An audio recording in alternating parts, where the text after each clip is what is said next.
Tim Hewett, welcome to the Soccer Queens podcast. Thank you, Erica. I appreciate your kind invitation. I'm really excited that I found you. And for everyone listening, Tim is a PhD consultant and a researcher in biophysics, biomechanics, and sports medicine. And he's been doing it for over 30 years and has over 600 publications. And I actually came across Tim's work on Twitter. I saw a thread on ACL injuries, and I'm always looking to learn and to apply the research to what I'm doing with female soccer players and just try to stay as up to date as possible. So I'm really excited for this conversation with Tim. So, Tim, if you just want to get into what your journey has been with your research and where you are today.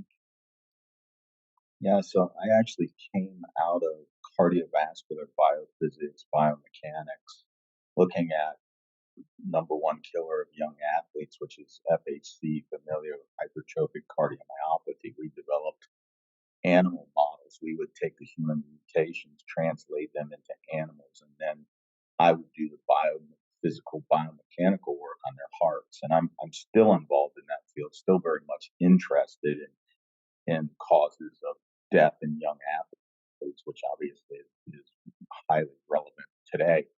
And with that, I was also working with a group of surgeons, and the first study that I started working with them on was actually in soccer players, and both male and female soccer players at a place north of Cincinnati called Soccer World. And the surgeons question that they asked, they thought that soccer players were having more injuries at that time. So this would have been the early 90s. There again, dating myself over 30 years, is we looked at this, and the question was that we posed was, do athletes have greater risk of ACL injury on astroturf versus natural grass? And Soccer World, which was in Mason, Ohio, was a perfect place to do that because we had the coverage of all the athletic training there, and they had an equal number of indoor, at that time, that real hard plastic, the original astroturf, and they had outdoor grass fields. So we studied the center, and we had all the epidemiology because it was nice because every athlete, it was co-ed soccer. Every athlete, every game was an hour long, and you had to have an equal number of male and females, or as many females as males, which meant you ended up with an equal number. So we in injury epidemiology, the easy part, if you could say there is an easy part, is tracking injuries. Especially in ACL, because there's a pop. It's a pretty definitive diagnosis. The athlete usually cannot continue playing. So that's the relatively easy part, looking at ACL epidemiology. The tough part is getting the denominator of the equation, how much exposure the athlete actually is under. And the good thing was we had all the athletic training services, and the games were all exactly an hour. So we could calculate very high validity, reliability, what their exposure was. Well, when we looked at it on soccer versus grass, we didn't find a difference. That was the old plastic astroturfs versus natural grass. Now, these new rubberized turfs actually have a higher risk of ACL injury because your foot sticks down. Part of the ACL injury mechanism is you land with a flat foot, with your foot stuck on the surface, and then as your body, your trunk rotates, instead of your foot pivoting, your knee pivots, and that's what causes an ACL injury. So, but at that time we didn't see a difference because those old plastic astroturfs weren't all that sticky. Your foot could rotate on them. There wasn't a difference. However, when we started sifting through all the data, we showed that females were 6.2 times more likely to tear their ACL given the exact same exposure as males. And at that time, that was really controversial, actually. It wasn't very politically correct to put out there. People didn't believe it. There was a lot of questions. And of course, the first thing you do is you go back to the literature. And we looked at, we couldn't find anything in the literature. I went back through and I actually found a relatively esoteric journal, the Journal of the Southern Orthopedic Association. Actually, we're going to be presenting several papers there down in Florida in March at the Southern Orthopedic Association. And basically what they showed in the Big Ten and the Pac-10 in men's versus women's basketball, an increased risk of 6.18 times, almost the exact same number. And that's when I love you looking at doing research and you show consilience of data, meaning all these different disparate data sets coming together and show you the exact same answer. So it was real. And that led me on this 30 plus year journey of trying to figure out why women and girls have greater risk of an ACL injury on a soccer field or a basketball court than men and boys, and then trying to figure out how to reduce the risk of that happening. Let's talk about injury risk reduction. And this was actually how I found you, Tim. I stumbled upon a debate on your page about prevention versus injury reduction. So, can you get into if we can prevent ACL injury or how should we be phrasing this? So yeah, this is controversial, and yeah, there was recently a paper that came out, kind of attacked me. So it actually referenced my tweets. I've never had, yeah, I've been in the academics a long time, and I've never had a paper come out that references my tweets before, which is kind of interesting and funny and flattering in a way. But the idea is, I'm not saying we're never going to get rid of the word prevention. It's been ingrained in our society and everything we do. I can't tell you of all those 600 plus papers. I probably used the word prevention and I don't know, a couple hundred of them. So the difference though is when you say prevention, you mean you're preventing something that you know is going to happen from happening. That's not really what we do. And in science, we don't measure prevention. It's immeasurable. What we measure is risk reduction. So we actually look at risk ratios or odds ratios, and we show with our interventions that we can reduce the risk of an ACL tear. And we demonstrated that. Well, the first time we published that was in 1999. So that again, that's almost 25 years ago that we showed that you could reduce the risk. This is a study in 1999 in American Journal of Sports Medicine, the most cited paper of that year in HASM. And we showed you could reduce the risk of all ACL injuries by half, and by non-contact ACL injuries, which are neuromotor related, you could reduce the risk of those non-contact ACL injuries in female athletes by 2/3. We showed that in female athletes, soccer players, basketball players, and volleyball players.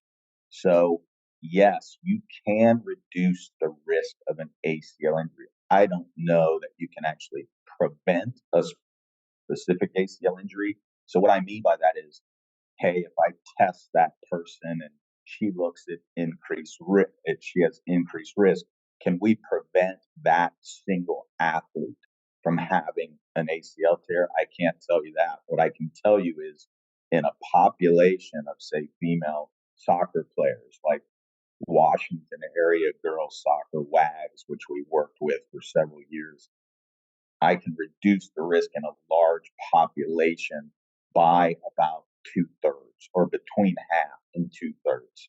It is possible. That's really great news that you can reduce the risk of ACL by 50%. And everyone should be taking notes right now because we're going to get into the benefits of neuromuscular training for our soccer players. So, when we're looking at motor control in athletes, what are some of the things we should be focusing on to reduce the risk of ACL? So when we looked at the problem and saw that the problem was there, we tried to figure out what were the risk factors that led to a female athlete or any athlete who's at increased risk. What are the factors that lead into higher risk in those athletes? And basically, what we found is four risk factors. And the good thing is they're neuromuscular, so they relate to that non-contact ACL injury mechanism, the one that occurs without any bumping or pushing. So basically, what we did is took a whole lot of data over thousands and thousands of athletes. So we had entire school systems, entire soccer organizations, and we would follow these athletes over time. We would take multiple measures and then track them over years and see who got injured. And basically, what we found was four neuromuscular factors. The first one we called ligament dominance. And what I mean by that is instead of using the hip, glute, hammy, especially the posterior chain musculature, instead of using that to absorb and dissipate the ground reaction force when that foot lands flat and the ground reaction force is high off the field, off the court, instead of using that posterior chain musculature to absorb and dissipate the force, you use the ligament to do it. And that's a bad idea. Allowing that ground reaction force to translate up the tibia and to the ACL, because the ACL is designed basically just to give you some context. Your ACL is this big. It's the size of the first two digits of your pinky. That's proportional. That's how big your ACL is. Now it's an incredibly strong and elastomeric structure. So just to give you an idea, we did the studies in Cincinnati and we came up with 1,800 newtons to tear this ACL. So that's about 500 pounds to tear the ACL. So what we would do is take the tibia and cadavers and pull them apart, and it's 450 pounds. And then they redid the group in at HSS in New York City redid our work and showed that even cadavers in New York City are tougher than everywhere else because it took about 2,200 newtons or about 500 pounds. But this little ligament is extremely strong, extremely elastic. However, a young athlete hitting the ground with a flat foot can generate a ground reaction force that is anywhere from 4 to 20 times body weight, especially if say they're landing from a soccer head. So you have enough force coming up through your tibia and to your knee to rupture your ACL. So ligament dominance is the first what we call neuromotor imbalance that leads into this increased risk. The second one, and you see this very commonly in young female athletes, is quadriceps dominance, and that's you to stop, decelerate the body, decelerate the limb. High risk athletes tend to use their quadriceps, that big four muscle group at the front of the thigh, to break their body, to decelerate on a landing or on a cut on the soccer field. And that's problematic because you need to have a balance between that anterior chain, that quadriceps, and the posterior chain, that the biggest muscles in the body, which are the glutes and the hip complex, the hamstrings, because the problem with using primarily your quadriceps to decelerate your body is that the quadriceps, though it does bring the joint together, it compresses the joint down, it also brings the tibia forward. So because the patellar tendon from the quadriceps to the tibial tubercle, the front of the tibia, it actually, when it activates, yes, it compresses the joint together, it stabilizes the joint, but it pulls the tibia forward. Now, what your ACL is doing is it's holding the tibia back. So the quadriceps is what we call an ACL antagonist. It puts strain on the ACL. The posterior chain musculature, particularly the hamstrings, actually pulls the tibia back relative to the femur. So hammies are really important. Hammies are very important to not only strengthen, but to activate. That's absolutely crucial in any kind of ACL risk reduction intervention. Now, the third imbalance you see is what we call leg dominance. Now, as you know, uh, any athlete, whether she be a young soccer player or a professional football player, is limb dominant. Everyone has a favorite limb. The great athletes may be equal, completely symmetric side to side, but it's rare to see. Almost everyone is asymmetric.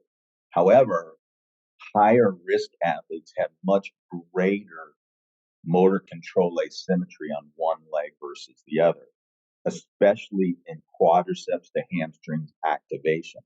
So very often what you'll see is the athlete on one limb, say their plant limb, they might be very quadricep dominant and underutilize the hammy and the posterior chain, whereas on the kicking limb, because they have to fling that limb out, they actually have good relative balance between their quad and hamstring, and the asymmetry between those sides creates risk. Asymmetry, especially large asymmetries, are what increase risk. So you want to balance your athlete out. You want the hammies and quads to be strong and well activated on both sides, but equally on both sides. The final neuromotor imbalance that we observed over the last 30 years is what we call trunk dominance. And what I mean by that, and you'll see this especially in young athletes after they go through the growth spurt. Do you notice how you might have some young girl on the soccer field and she's the best player and just tearing up the field, and then she goes through a growth spurt and all of a sudden she falls back in her skill level. She takes time to regain those motor control patterns. That's because of the growth spurt. Now, obviously, this happens in girls and boys. In girls, it happens earlier, around age 11. In boys, it doesn't happen until about a year and a half or 2 years later, let's say age 13. Now, I'm going to use a car analogy here just to understand the biomechanics of it. So, let's say you have a girl and a boy, and they have and prior to puberty, prior to the adolescent growth spurt, boys and girls have relatively low risk because the forces are relatively low, the loads, their body mass index is a big predictor of ACL injury risk, just like any other injury risk. So what happens is, so they have equal risk, and let's just, to use that car analogy, they both have Prius engines inside Prius cars. Small, relatively small chassis, relatively small motor, but that's all you need to control, accelerate, decelerate that car. What happens at the growth spurt, and again, this happens before girls and boys, is you get a bigger chassis. So say you jump up from a Prius to a Chevy Malibu. Now, boys actually, on average, on mass, get larger than that. Say they get a Cadillac. Okay, so they're actually bigger. Now, what happens here is after the neuro of the growth spurt, the skeletal growth spurt, which we can measure, we have done it thousands of kids, what you see is very soon after that, boys get a neuromotor spurt. And this is mainly due to testosterone. So what you get is, so they go from a Prius to a Cadillac chassis, but they get a Porsche engine. They're disproportionately more powerful. Whereas girls go from a Prius to a Chevy, but they end up with an engine somewhere between a Prius and a Malibu. So they're not, and you can do this. An easy way to measure this, really uh, easy measurement is vertical jump, right? Vertical jump is one of the most reproducible, valid measures of whole body power. Now, we've done these studies longitudinally in the same athletes over time, over years, and we've done it cross sectionally in groups of athletes. Even though boys get that bigger chassis, get that Cadillac chassis, they can accelerate that chassis and jump higher than they could when they were smaller. So they're disproportionately more powerful. So even they went from a Prius to a Cadillac, they got a Porsche engine. Whereas as girls, after their growth spurt, they don't get quite as powerful because there's a lack of that injection of testosterone at the adolescent growth spurt. Now, the good news is, so, and again, if you look at it, whether over the same kids longitudinally or cross sectionally in different groups of kids, girls, they jump about the same height. They don't get a big vertical jump increase with their adolescent. So they're bigger, and they've got a somewhat bigger engine, but their vertical jump is the same. They don't get a big burst. So one thing you can do is power up. And again, going back to that kinetic chain, the biggest, most powerful muscles, the glutes, the hip complex, the hammies, strengthen, activate that posterior chain, and you can induce a neuromuscular power spurt in young girls. And that's what's needed. That will, when, no, this lack of power, increased power, if you don't go through the required power training, what that leads to is a bigger chassis with a relatively smaller engine or motor to control that chassis. What you see is a lot of movement of the trunk. That so your center mass is higher off the ground. It's kind of like you've gone into stilts, and it's harder to control.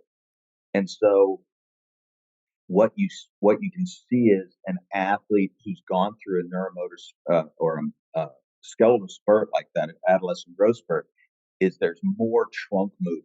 There's more movement of the center of mass. And the problem with that is the ground reaction force from your foot is directed right at the center of mass. It's just behind your umbilicus and just behind your belly button. And what you see is when an athlete takes a cut or a landing, their trunk or their center of mass is moving around more. There's more, especially lateral, side to side motion of the trunk. Now, the problem with that ground reaction force is directed at the center of their body behind their belly button. And when that ground reaction force, when the center of mass moves to one side, that will come over lateral to the hip and knee joint. And that creates a torque, a force times the distance of the joint center that collapses that hip and knee in when you get a lot of trunk motion. So when you're training these kids, what you have to do is not only power up that engine. So and it's strength is important, strengthening is important, but activation is even more important. Very often, the muscle is there, but it's not well activated. We rarely activate our muscle beyond, say, during sport movement, beyond a third of its max capacity. So a lot of people say, well, they're just not strong enough. It's more about activation and power than it is pure strength when they're out on the soccer field. You have to activate what's there and you strengthen it. So that's going to decrease that lack of control of that trunk and center of mass.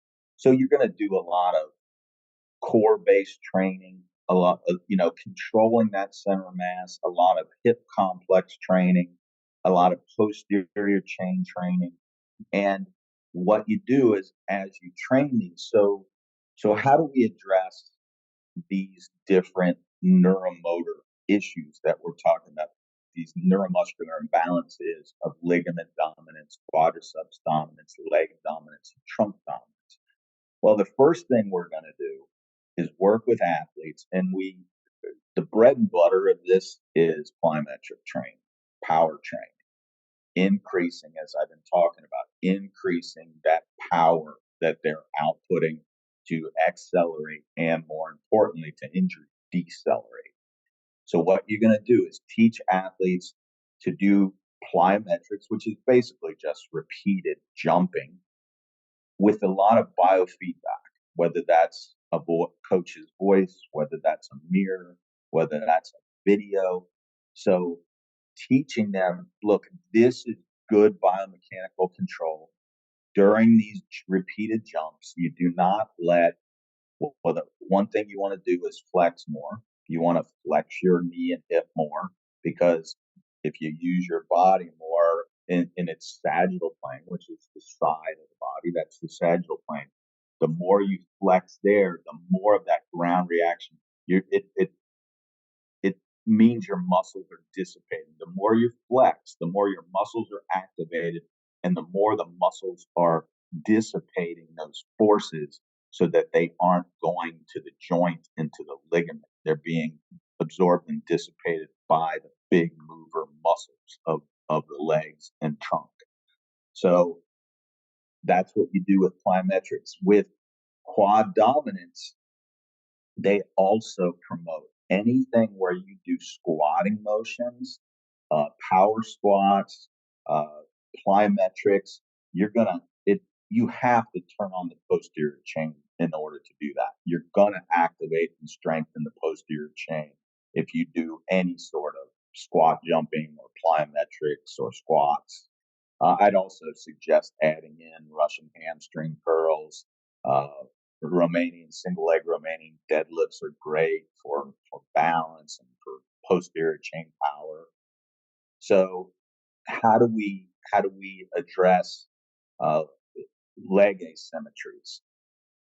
This asymmetry in the leg dominance. Well, you start out double leg plyometrics, and then you go to single leg plyometrics. A lot of single leg dynamic balancing. It's sort of counterintuitive, but the more you train on just one leg, the more symmetric you become. And then you bring that back to two-legged high power plyometrics. But again, balance training is great. I suggest I really like single leg Romanian deadlifts with a kettlebell switching sides, not equal on both sides, creating asymmetries with the weights and how they're held so that you're forced to bring yourself back to symmetry. It gives you a good sense of what's asymmetric and what is not. So I always incorporate a lot of single leg Romanian deadlift with different sides, weights, kettlebells held asymmetrically on different sides to create, again, counterintuitively, it creates greater symmetry. And then that problem with trunk dominance, the way you're going to get at that is core training. So what is core training? Well, you see the infomercial in the middle of the night when you have insomnia, and it's all based on plyo balls and Swiss balls. We do start out with the feet off the ground, so we'll very much do that sort of infomercial style core training, but eventually to translate it out onto the field, you got to get your foot down. So we're going to do very dynamic core training that is going to graduate. We're going to start proximally working with the trunk off the feet and then progressing onto two legs trunk control, onto single leg trunk control, and then bring it back to single leg trunk control, because that's where the injuries happen. When you tear your ACL, you land on a flat foot. So that's another important aspect here. Teach a kid never to land on a flat foot. So that you hear that. We used to, my office used to be right off our training area, and we had a specialized rubberized surface, and we would bring entire teams of young girls in there and train them. And we'd start out that we'd do that usually over the summer, um, before fall leagues. And we'd bring the kids in and say there'd be 30 kids in their training, and it sounded like cabin. Because when you're doing plyometrics, they're just slapping their foot down flat. And I'd come out of my office because I'd be working on one of those 600 papers or a grant or something. And I'd say, ladies, quiet it down. And immediately, not just because I'm a big, ugly, ogre of a bald man, but what they were doing was actually flexing more and rolling their foot more and not allowing that dynamic collapse. So foot roll is really important. Just when you tell someone, and it's been demonstrated in the literature, we've demonstrated it, that just instructing someone to land more quietly, that's what they do. They first thing is they flex. They flex their hip and knee more. Very importantly, they roll their foot. So when they're landing from plyometrics, they want to use their foot as a rocker, not a flat surface. So they land on forefoot and then go, say, have back toward the heel, not all the way. You never want them to get flat footed and then back to forefoot again. That dissipates force. And when you teach them the biomechanics of not letting their hip and knee collapse in, that forces the big primary movers of the posterior and anterior chain to absorb and dissipate that force, because those big primary movers are meant to absorb and dissipate force in the sagittal, in the side plane, flexion, extension, not in the front. When you have a lot of hip and knee collapse, those big primary movers aren't good at dissipating force in that plane. That's not how they're designed to absorb and dissipate force. So you teach an athlete to square up their hips and knees, not allow collapse, control their trunk, flex their hip and knee together, and roll their foot. You can drop your ground reaction forces from 10 times body weight down to half that or less. And that's going to reduce your risk. It's also going to make you a better athlete, because basically what it's doing is teaching you how to accelerate and decelerate your center of mass under control. That makes you a better athlete. Well, I've been taking so many notes here, and this is exactly why I had you on, to really go into the detail of the biomechanics and how we absorb force better and how we decelerate. And it's so funny because I'm just a strength coach, so I don't really get into this with my Never athletes. say I'm just just a like, strength. hey. You're my hero. I wish I could be a strength coach. I'm just a nerd. Well, we both can work well together because it is about improving performance and reducing injuries. And I try to keep things really simple when I'm explaining to my athletes, but I think it is important for strength coaches, just regular team coaches and parents to understand the science behind everything that we do in the gym. And everything you just described is a quality performance training and injury reduction program. And as you were talking about the importance of trunk stability, I was like, well, that's why we shouldn't be doing sit ups. But I see so many soccer teams doing these sit up circuits, or even with Well, plyometrics. there's no point to that. If anything, they're increasing their risk of low back pain. Yeah, Absolutely. that's not a good idea. Yeah, it's Yep. not a good exercise for the core, and it's definitely not a good exercise for the low back. Thank you for saying that, because I walk by a lot of soccer practices nowadays because I'm at the field a lot, and I see growing female athletes going through these weird circuits with sit-ups and burpees and high volume plyometrics that are the furthest from everything you just talked about as far as landing mechanics. So I hope everyone listening takes this seriously. And this is why it is important to have a good performance coach and a quality program for your female soccer players, and to also read the research and follow people like Tim who have committed their life to studying this.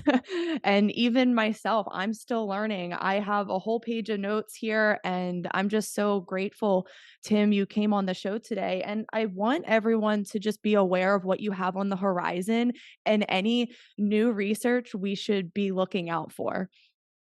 So what I'm doing now, the reason I'm at Marshall University is I'm working with a team of surgeons here. The head surgeon is named Chad Lavender, and he developed what we call the fertilized ACL. And basically, what it is, it has five components to it that are relatively novel. It uses a quadriceps tendon graft, which has a lot of collagen in it, can be larger than normal. It's also utilizing that quadriceps, which can be dominant, so it addresses that quadriceps dominance issue. It's an all inside technique, so he's not drilling outside the bone all the way through the tibia and femur, just on the insides of the bone.